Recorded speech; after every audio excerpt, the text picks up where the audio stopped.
Jadi berbalik semula kepada cerita tadi. Di tengah-tengah mereka tengah bermain tersebut, si Mena dia melihat something. Dia melihat ke arah sungai tersebut. And then dekat daratan yang selepas sungai tu, and then daratan untuk menuju kepada kebun si bapa lajang ni tadi dengan ibu lajang ni, dia nampak seperti kelibat seorang kanak-kanak.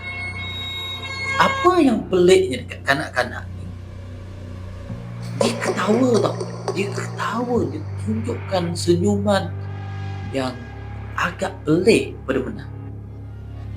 Dia sengitkan kepala je, dia senyum. Tapi dalam bentuk yang menyerigai, dalam bentuk yang menyeramkan. Dan muka kanak-kanak tersebut memang berbeza daripada muka manusia yang lain. Dia ada telinga yang panjang, and then dia sedikit kecil daripada kanak-kanak biasa. Dia memandang Mena sambil tersenyum. Si Mena pun dia pandang balik. Dia pandang, dia tak larikan perhatian dia tu. Dia tak larikan ekor mata dia, pandang balik. And then bila dia pandang tu, dia dapat rasa yang macam ada seram sikit. Dia seram, dia rasa macam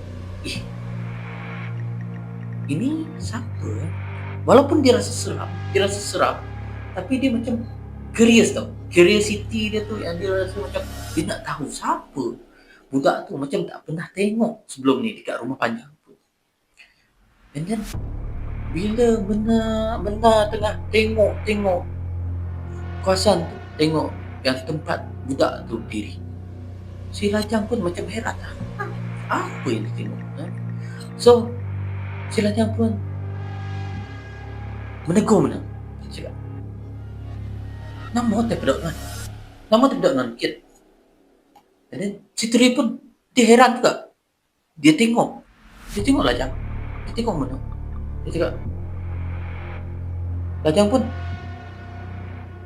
and then Mena pun still nampak kat situ. Sampailah si Teri pegang bahu Mena macam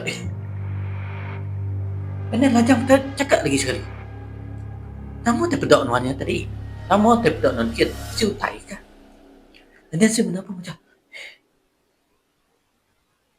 dia pandang balik tempat, budak tu dah tak ada tau.